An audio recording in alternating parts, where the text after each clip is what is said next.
pelepasan ekspor pisang emas tujuan Uni Emirat Arab, Jepang dan Singapura dengan resmi kita nyatakan diselenggarakan, dilepas. Bismillahirrahmanirrahim.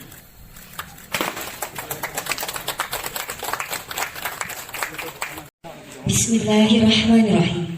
Assalamualaikum warahmatullahi wabarakatuh. Selamat pagi dan salam sejahtera untuk kita semua. Tabi'un. Teriring salam dan doa, kami aturkan selamat datang kepada yang terhormat Bupati Tanggamus, yang kami hormati pimpinan PT Great Giant Pineapple, yang kami hormati Kepala BKHIT Provinsi Lampung, yang kami hormati Kepala Dinas Ketahanan Pangan, Tanaman Pangan dan Hortikultura Kabupaten Tanggamus, yang kami hormati Kepala Dinas Perindustrian dan Perdagangan Provinsi Lampung atau yang mewakili, yang kami hormati Kepala Dinas Pertanian Kabupaten Pringsewu, yang kami hormati perwakilan dari PT Mitra Agro Usaha Perkebunan Kabupaten Pringsewu, yang kami hormati perwakilan PT Harvest Raya Tanggamus, dan yang kami hormati pimpinan KUB Mawar Kecamatan Sumberjo Kabupaten Tanggamus. Selamat datang dalam acara pelepasan ekspor unggulan Provinsi Lampung yang diselenggarakan oleh Badan Karantina Indonesia di Koperasi Produsen Tani Hijau Makmur hari ini Senin, Selasa 22 Desember 2025.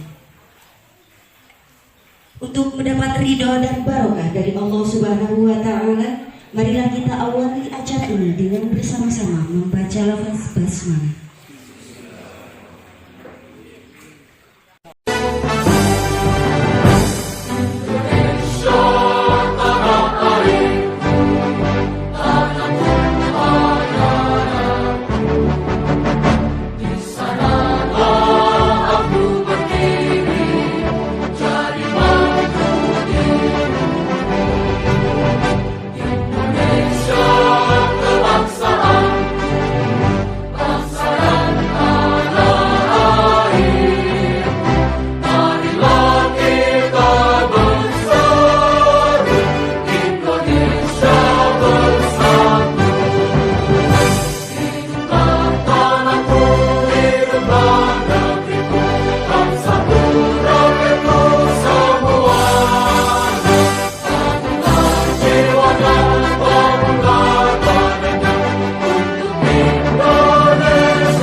Bismillahirrahmanirrahim. Assalamualaikum warahmatullahi wabarakatuh. Selamat pagi dan salam sejahtera untuk kita semua. Salam Om Swastiastu, Namo Buddhaya, salam kebajikan. Tabi'un. Yang saya hormati Bapak Kepala Balai Karantina Hewan, Ikan dan Tumbuhan Provinsi Lampung, Bapak Dr. Sudoni. Yang saya hormati pimpinan PT Great Giant Foods, Bapak Margotri, para perwakilan Kadis Perindak Provinsi Lampung, dan Kepala Bapelida Kadis Ketahanan Pangan, Tanaman Pangan di Kabupaten Tanggamus, Hortikultura Kabupaten Tanggamus beserta jajaran Camat Sumberjo yang saya hormati. Para petani tergabung dalam Koperasi Tani Hijau Makmur dan warga masyarakat yang hadir di sini yang saya cintai, saya banggakan. Kita bisa dipertemukan. Yang seminggu, 2 minggu sebelumnya tidak terbayang kita akan bertemu bertatap muka seperti ini. Tapi nyatanya hari ini kita bisa bertemu, bersilaturahim, Mudah-mudahan peristiwa ini semata-mata kehendak dan izin Allah SWT, sehingga pertemuan kita ini akan membawa keberkahan dan kemaslahatan untuk masyarakat Sumberjo khususnya dan masyarakat Tenggamus pada umumnya ke depan. Amin. Salawat dan salam semoga senantiasa dicurahkan pada junjungan kita Nabi Muhammad SAW, keluarganya, sahabat-sahabatnya, dan mudah-mudahan kita yang hadir pada kesempatan dia kepada persempatnya di hari kemudian. Amin. Pemerintah Kabupaten Tenggamus sangat antusias dan mendukung budidaya pisang emas ini. Bukan hanya di wilayah ini saja, tapi kalau bisa di seluruh kecamatan Kabupaten Tenggamus, sehingga dapat menjadi sentra pisang emas di Provinsi Lampung dan sentra pisang emas di Indonesia.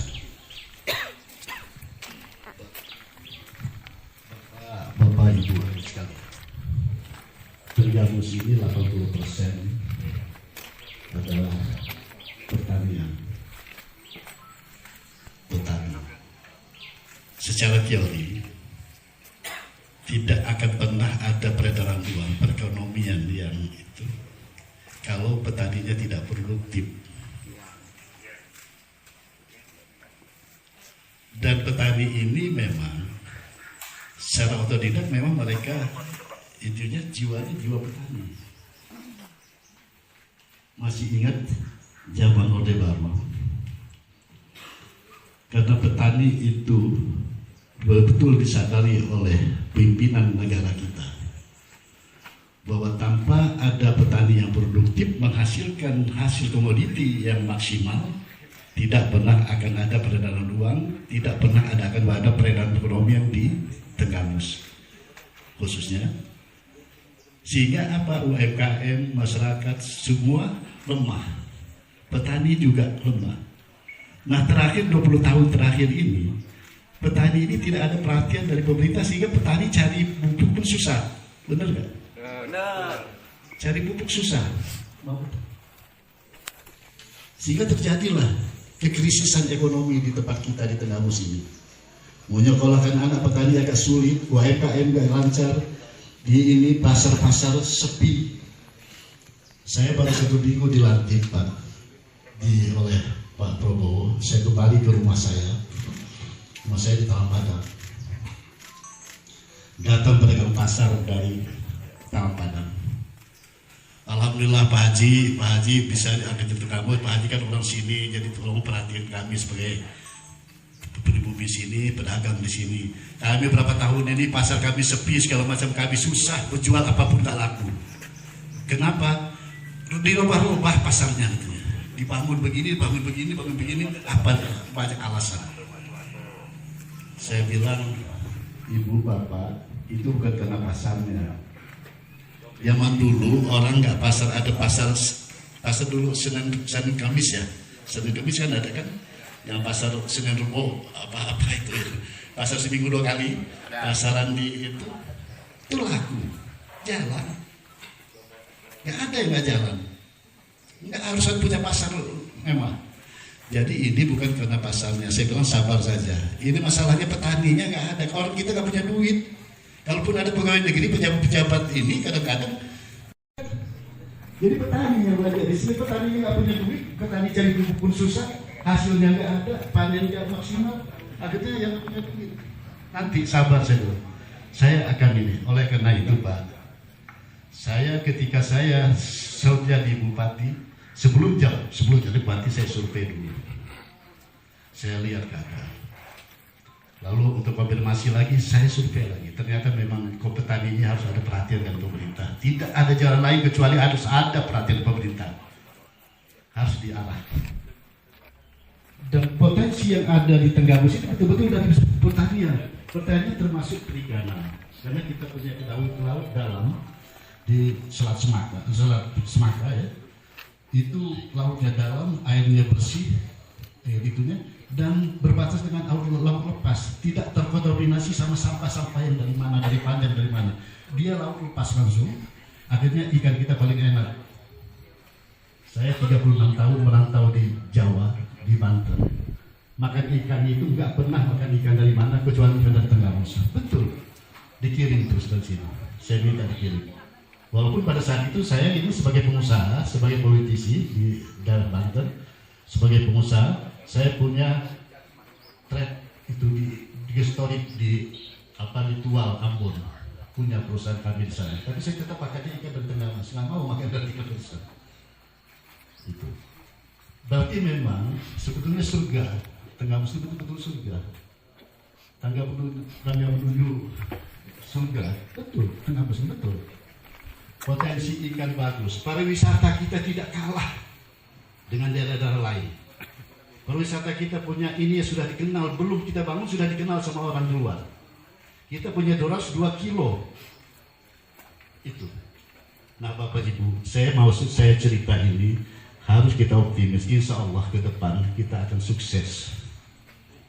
Dan petani ini saya berharap pada perusahaan tetap kita bermitra, tetap kita ekspor, akan kita usahakan ekspor, tapi pelan-pelan saya akan menuju hilirisasi seperti katakan tadi. Hilirisasi maksudnya pisang emas ini dari pisangnya itu bisa menjadi kosmetik, bisa menjadi apa, dari pelepahnya itu juga menjadi serat untuk ini. Banyak sekali penggunaannya pisang emas ini. Nanti kita akan hilirisasi, jangka panjangnya hilirisasi, sehingga kita waktu jual pisang emas keluar itu melalui eksportir yang ada yang kerjasama sama kita juga minta arahan dari beliau-beliau ini apa yang harus kita kerjakan. Kita tetap eksportirnya tetap beliau-beliau ini yang menjalankan, tapi kita sudah ada nilai tambah. Masalah kita nilai tambah. Kopi, karena seperti pisang emas ini, kopi ya. Selama ini kopi betul kata Pak, ini kopi kita itu besar sekali potensinya, bagus sekali. Nestle itu kopi sebagian besar dari Tenggamus, ya kan? Tapi apa yang kita dapat? Pemerintah apa dapat PAD dari Tenggamus dari kopi itu? No. Apa masyarakat sekitarnya, tetangganya tukang jual beli kopi, kaya raya, miliaran duit, apa masyarakatnya yang nggak makan di sebelah itu ada dapat? Itu enggak. Masyarakat yang nggak ada kerjaan apa bisa kerja? Karena pabriknya di sana, nggak tahu di mana. Makanya saya sudah mulai tetapkan di sini. Kita mau hilirisasi dalam segala produk yang ada di Tenggamus ini. Tapi step by step, secara gradual, nggak bisa sekaligus. Dengan adanya hilirisasi nanti kopi, kita buat pabrik kopi di sini, itu otomatis itu nanti dapat pajak pemerintah itu yang kepentingannya untuk rakyat. Udah itu kedua, dapat lagi CSR, Corporate Social Responsibility. Itu memang ketentuan undang-undang untuk memberikan dampak sosial kepada lingkungan. Artinya orang lingkungan walaupun tidak punya kopi, dia punya jaga dapat juga kebagian. Lalu yang ketiga, tenaga kerja kita bisa kerja di situ. Artinya nilai tambahnya sangat besar sekali. Dan yang keempat, yang lebih penting sekali, harga tidak bisa dimain-mainkan oleh pabrik atau oleh tengkulak tentang kopi hasil petani itu. Karena pabriknya ada di situ. Ke depan, saya bertekad, saya sudah umumkan, saya sudah indikan, tidak ada lagi ini kita yang jual mentah-mentah. Kita harus hilirisasi, cuma setahap demi tahap, berilir. Itu secara gradual, nggak bisa kita mau sekaligus. Menyambut bakar. Saya beberapa minggu yang lalu saya ketemu dengan ownernya punya pabrik Singkong. Pak Haji, saya jamin saya paling tertinggi untuk membeli batok kelapa dari Bapak daripada yang diekspor itu kemana segala macam. Kami tertinggi karena kami di sini daerah pasar kewenangan kami sudah sampai ke Polda seperti mana. Nah, jadi nanti kita hilirisasi lagi. Nanti kalau kelapa itu banyak sekali, saya lihat aja dari banyak hilirisasi kelapa. Nah, kalau kelapa itu hilirisasi nanti produknya, akhirnya kita bisa jual kemana, ininya bisa kita sampai kemana, kita kemas sedikit rupa, kita segala macam, itu akan nilai tambahnya akan ada dan kita akan terangkat. PAD kita akan ada. Bayangkan Pak, PAD kita di Tenggamus ini pejabat-pejabat kita tahu berapa PAD kita nggak ada. Mungkin kita bisa membangun, mungkin kita bisa mensejahterakan masyarakat, mungkin kita untuk mengangkat hak derajat masyarakat ini kalau kita PAD itu tidak terjaga. Nah inilah salah satu untuk menggali PAD kita, persyaratan kita. Jadi nanti kita akan hilirisasi termasuk itu pisang, termasuk tomat, termasuk manggis. Manggis itu kulitnya sangat berharga untuk kepentingan kosmetik, untuk apa segala macam. Itu banyak sekali. Kalau kita sudah hilirisasi itu bisa jadi betul-betul itu nilai tambah besar sekali. Bagaimana caranya? Kalau kita kan bukan bidangnya, kita panggil ahlinya. Itu. Kita kontak nanti. Step by step pasti bisa. Semua yang ada. Cabai, kita kemas sebagai rubah. Kemasan itu, kopi juga begitu. Kemasan kopi itu. Kopi, kita nanti kopi di sini. Nanti Bapak Ibu supaya saya kasih gambaran. Ini sudah mulai dirintis satu pabrik kopi yang besar yang akan kita bangun di sini. Itu nanti petani itu begitu metik dari itu langsung ke Tegula atau dari mana nanti koperasi merah putih atau koperasi mana nanti kita ini kan nanti itu akan store kepada ini, tidak perlu dibelah dulu kopinya itu lalu dijemur lalu petaninya makan waktu sampai 15 hari nungguin jemuran kopi. Itu langsung dipetik, langsung masuk ke pabrik itu open, sudah itu di situ open segala macam. Keluar dia ada beberapa itu saya juga nggak paham itu yang untuk ekspor ke luar negeri, yang untuk di beredar di DKI Jakarta itu, karena di Jakarta itu tidak perlu ditumbuk lagi ke kopinya itu, kalau mereka di kafe itu semua jadi modern. Tenaga kerja kita bisa jalan, hasil kita jual pemerintah dapat PAD-nya. Ini yang akan saya ini kan tolong mohon doanya supaya kita sama-sama sehat, kita bisa laksanakan ini. Kopi begitu, padi juga begitu. Ini kita dalam rangka mendukung itu suasana pangan oleh Pak Presiden, kita dukung, kita sambut di sini. Padi tidak ada lagi yang menjemur padi itu, pakai ini. Nanti kita akan usahakan. Menteri Pertanian itu banyak sekali uang disiapkan untuk membantu petani, asal petani itu mau, asal kita yang proaktif ke sana. Makanya saya bilang sama dinas pertanian harus kita proaktif. Padi itu begitu masuk ke pabrik nggak perlu dijemur lagi, ovennya including di pabrik itu. Petani bisa nanam lagi, bisa ini lagi. Ini tujuannya presiden kita itu. Betapa memang perhatian presiden kita terhadap ini kita. Suasana pangan, kalau suasana pangan itu sukses jalan, otomatis kita juga semua enak. Anak kita bisa sekolah, ini kita sekolah. Lain-lain semua hasil pertanian hortikultura semua saya dengan tekad akan nanti dari koperasi dari itu nanti kita akan kumpulkan, kita akan panggil, kita akan buat pendidikan Pak diklat, nanti kita koordinasi dengan badan karantina apa yang harus kita kerjakan, apa yang ini kita akan nanti dari kepala dinas pertanian ini nanti akan koordinasi dengan perusahaan kita membina. Kalau sekarang jalan dulu lah, setahun 2 tahun ini jalan dulu sambil kita rintis. Tapi tolong minta masukan juga dari pengusaha bagaimana supaya kita kerjasama, kita tetap kita hilirisasi tetap mereka yang ekspor. Iya lama karena jadwalnya padat betul. Iya padat. Saya kalau nggak memahami bahwa ini memang penting, ini kehidupan Tenggamus ke depan ya masalah-masalah seperti ini, makanya saya duluin ke sini. Betapa penting dan mudah-mudahan Pak kerjasama kita tetap lanjut sampai kepada hilirisasi nanti kita bisa ini. Tolong juga dari perusahaan minta masukan-masukan pada kami apa yang perlu kami tindakan. Tapi yang pasti saya ingatkan lagi kepada tadi saya lewat ada itu fokus apa lihat di jalan. Maksud saya itu petani kita akan kita robah cara ininya. Jadi kalau Sumerjo ini saya lihat sudah masuk lah. Kalau saya mau masuk ke orang Lampung, ke orang saya di sana di Pertiwi di mana itu kebun itu ada pisang, ada ini, nggak ada yang fokus. Maksud saya kalau bisa tuh 1 hektar atau 1000 meter, 2000 meter fokus bisa nih ada nilai jualnya. Jangan ada pisang, ada ini, nggak ada ini. Nah itu yang kita mau arahkan nanti. Ke depan Tenggamus harus betul-betul berorientasi kepada pertanian, harus kita gali potensinya. Nelayan juga begitu, nelayan itu besar sekali. Kostori kalau kita siap ke Kostori, kita arahkan kepada mereka untuk Kostori, mereka membuat kita buat apa dihilirisasi ikan itu, begitu ekspor nelayan juga. Nanti juga itu untuk wisata di Tenggamus ini banyak sekali yang di daratan apa dia itu wisata, apalagi ya wisata bahari itu akan dan cuman itu memang kelemahannya selama ini tidak digali, Pak. Kalau mau gali wisata itu kita harus melibat konsultan yang memang ahlinya dan melibatkan orang yang memang dikenal di sana.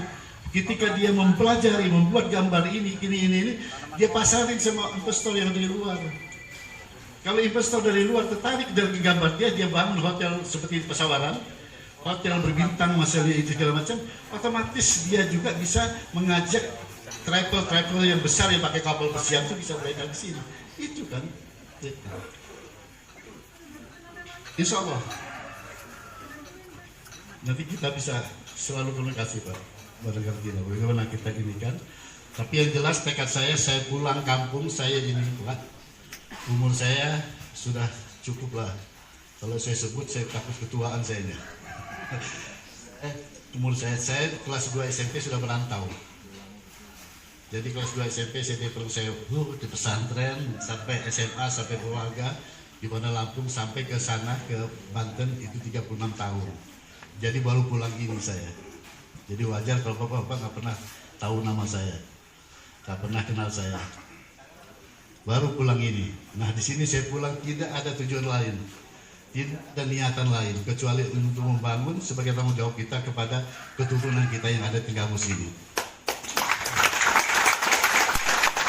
Saya kalau tidak lahir di Tenggamus, tidak dibesarkan oleh bapak petani, orang tua saya petani asli, tidak disekolahkan dari Tenggamus, diawali dari Tenggamus, nggak mungkin bisa jadi bupati belum tentu. Nyata saya sekali jadi bupati, berarti saya harus bersyukur benar Tenggamus. Dan inilah yang berjasa Tenggamus ini. Oleh karenanya saya pulang tidak ada tujuan lain kecuali memang betul-betul mengangkat harkat. Karena kita ini Pak, Bapak yang sudah umur, nggak ada tugas lain oleh Allah itu pada kita, hanya dua. Kamu introspeksi diri. Kalau kamu ada hilap, ada apa, kamu taubat, kamu sholat, kamu taubat. Yang kedua, pikirkan anak cucumu, apa yang bisa kamu tinggalkan untuk anak cucumu. Karena umurmu waktu-waktu akan saya tarik, kata Allah. Jadi kalau kita sekarang nggak sempat memikirkan orang bagaimana anak kita biar sekolah, kita sekolahkan bagaimana supaya sekolah, ya kita cari uang. Petani yang serius yang ini hanya dua. Kalau kita banyak kemarin ada hilap, ada salah, kita minta tobat, kita itu langsung mati itu. Hanya dua itu. Jadi kalau kita udah berbuat, udah punya niat, paling tidak insya Allah kita akan sukses. Saya kira ini, saya mohon maaf, ini bukan menggurui, tapi saya sebagai ini harus diterima kenyataan soalnya. Saya ini bupati kan kenyataan, karena saya disuruh rakyat, jadi saya harus bertanggung jawab. Jadi nggak ada segan-segan lagi, saya harus bertanggung jawab. 5 tahun ke depan apa yang terjadi di Tenggamus ini, saya bertanggung jawab penuh. Oleh karena saya tidak segan-segan membicarakan Bapak, menyampaikan kepada Bapak Ibu semua. Mari kita sama-sama kita angkat harkat derajat daripada warga Tenggamus ini. Saya kira demikian. Wabillahi taufiq wal hidayah. Wassalamualaikum warahmatullahi wabarakatuh. Assalamualaikum warahmatullahi wabarakatuh. Tenggamus Bapak Muhammad Saleh Asnawi beserta Forkopimda Tenggamus yang saya hormati, kemudian Kepala Dinas Ketahanan Pangan dan Hortikultura Tenggamus ya, Pak Sutarno. Mungkin ke depan sinergi membangun ekspor dari desa. Siap? Mungkin itu saja Pak Bupati, Pak Doni dan Bapak Ibu semuanya ya. Mudah-mudahan dengan niat baik ya, niat baik, ketulusan yang cukup, kita selalu diberikan ijabah dan barokah dari Yang Maha Kuasa, sehingga setiap langkah kita selalu diberikan kemudahan dan kelancaran. Billahi taufiq wal hidayah. Saya akhiri, wassalamualaikum warahmatullahi wabarakatuh. Yang kami hormati Bapak Bupati, Pak Wali, ini ada Pak Marco juga. Ini kita juga ada undang nih Pak Bu. Ini ada dari PT Mitra. Ini eksportir baru juga Pak, lada. Cuma lada organik Pak. Kalau boleh sih nanti ada kesempatan ya. Karena petaninya juga salah satu petani kita dari Tenggamus Pak. Walaupun pabrik beliau ini ada di Brengsewu. Kemudian juga ada ini PT Harvest, ini calon eksportir belum datang ya? Masih dia. Calon ini Pak, calon eksportir manggis Pak. Tenggamus. Kemudian juga kita undang juga ini teman lain baru datang. Teman-teman dari Dinas Perinda Bapak. Ya, Perinda.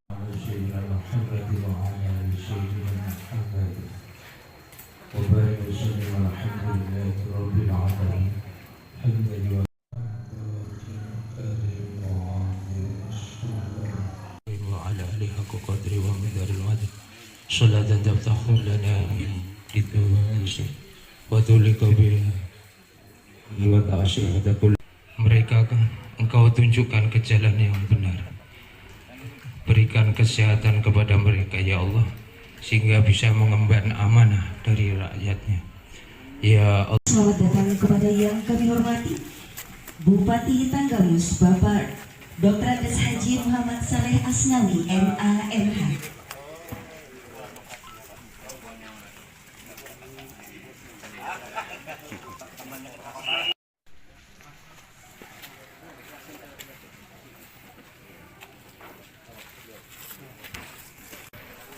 Selamat datang mengucapkan untuk Bapak Bupati Tanggamus Pak.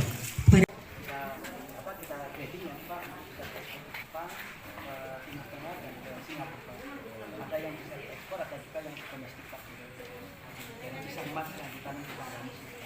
Jadi ini udah waktunya panen.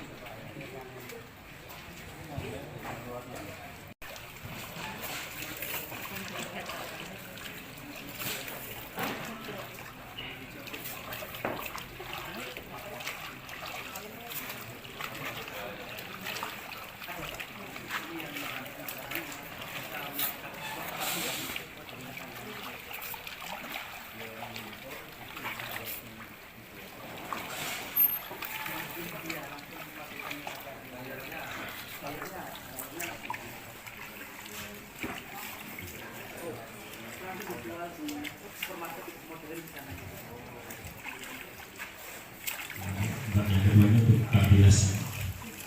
Setelah ini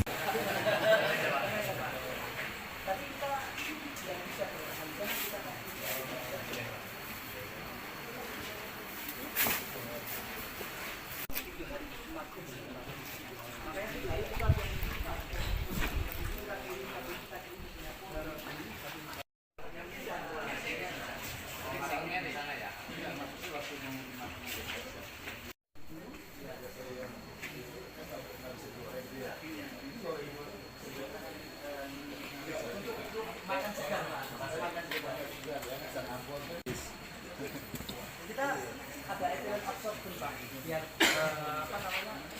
biar bisa bertahan sampai depan kan perjalanan 30 hari Pak. Jadi kita kasih namanya ethylene absorption biar pisang sampai sana masih segar gitu Pak. Itu biasa dimasukin ke dalam boxnya Pak. Dimasukin ke dalam boxnya, kita kasih. Oh enggak, kita enggak ada tiga sebenarnya. Tidak. Sekarang beberapa masih sampai 2 kalau dari tanam sampai siap dari mulai 2 oh itu seminggu saja Pak, seminggu dari namanya SP gitu, berbagai macam langsung masuk supermarket pada saat di supermarket itu warna sudah berubah, udah berarti menjadi kuning gitu. Juga permintaan juga lumayan banyak rajin dulu Bapak. Pisang kepok juga ada, pisang kepok kuning. Oh, boxnya Pak. Nah ini juga nanti sebenarnya pengen didiskusikan Pak. Kontainer itu nggak bisa masuk Pak. Iya.